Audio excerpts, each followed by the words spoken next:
Assam rifles 3 ও field intelligence department 3 এআইডির উদ্যোগে গোয়েন্দা সূত্রের তথ্যের ভিত্তিতে আসামের হাইলাকান্দি বাইপাস এলাকায় হাইলাকান্দি পুলিশ ও কাছাড় পুলিশের যৌথ প্রচেষ্টায় প্রায় 30,000 ইয়াবা ট্যাবলেট উদ্ধার করা হয়, যার আনুমানিক বাজার মূল্য প্রায় 6 কোটি টাকা। এই অঞ্চলের সক্রিয় মাদক পাচারকারীদের বিরুদ্ধে এটা একটা বড় প্রচেষ্টা।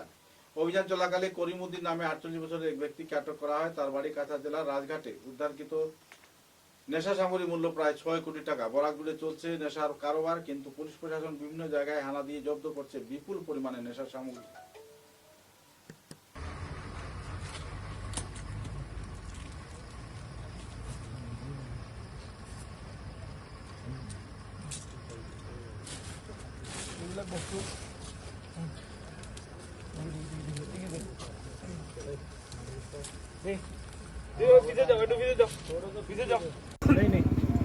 মোবাইল চালাই না আমার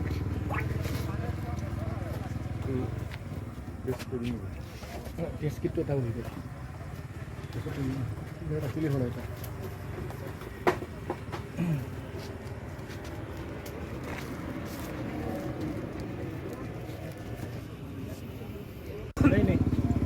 মোবাইল চালাই না আমার